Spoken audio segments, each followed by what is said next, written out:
Our first speaker is a husband, a father, a pastor.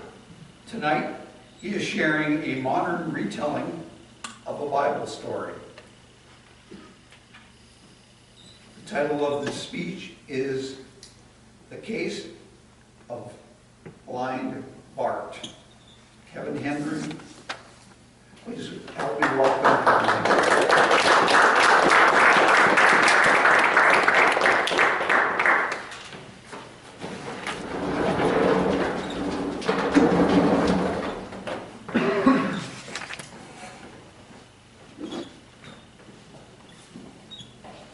Master, fellow sundowners, welcome guests.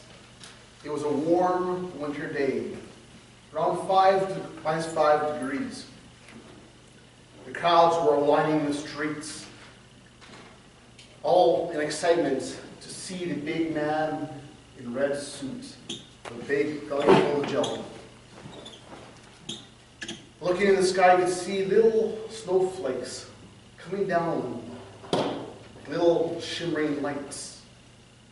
The kids were all excited, all in their toques and gloves, nice little rosy cheeks. Some even little boys on top of their daddy's shoulders. I was walking down the streets and looking for my place to watch the parade. As I walked along, finding there's no place. Halfway down another block, I could hear a loud commotion. I could see a little man in a wheelchair, really scruffy looking, long hair, kind of matted looking, long beard, all shaggy, and really thick bottle glasses, thicker than my son's fishbowl. I was wondering what was going on as I was walking the same way, still not finding a place to stand in the crowd. I began to hear people yelling at him, telling him to get away. I get a little closer, and also his wheelchair shoved back from the crowd. And all of a sudden, he's fidgeting with his wheelchair, trying to get back into control of it. Finally, he gets in control, starts to wheel down a little bit further, trying to find another place to get into the crowd. I get a little closer, even more, and more people are shouting at him. Get out of the way, blind Bart. Well, he had a little bit of sight, but not very good sight, which made it really hard for him to even maneuver his wheelchair, especially with how tight the crowds were and not much room between the crowds and the buildings next nearby.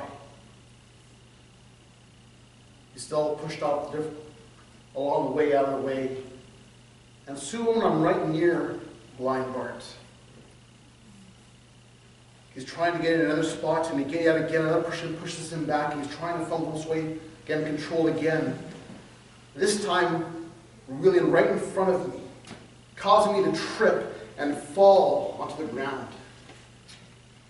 I skid my knee on the ground, and my pants are ripped open on the knee, and my hands have that pounding feeling in my hand from the smash of my hands on the concrete. I get up, pull myself up, and Bart says to me, "Sorry, sir." I get up and start to walk, and he says, Sir, can you stop a moment? Can you help me find a place to see the parade from?" In disgust, I say, "Oh, I'm too busy," and continue my way on down the street. The entire time I'm thinking, how could he ask for help after he's the one who tripped me up? I continue walking my way down another block and a half, and starting to find a little more of a clearing, quite a bit of room actually, for several of the people to gather around.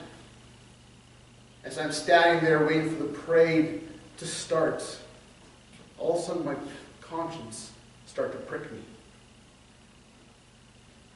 I started to feel the weight of what I had just done moments before.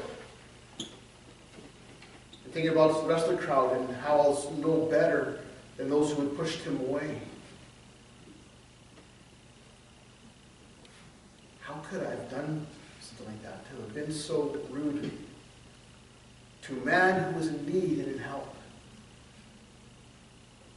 I continue to stand there, feeling my heart get heavier and heavier, as the guilt piled up on top of me. The parade had already started, and started to hear the parade started to come this way.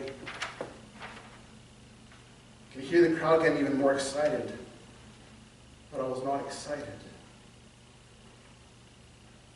I started to remember a story of a man named Jesus, how he helped many people who were in states of needing help, healing the sick and the blind. Had I done what he had done? No.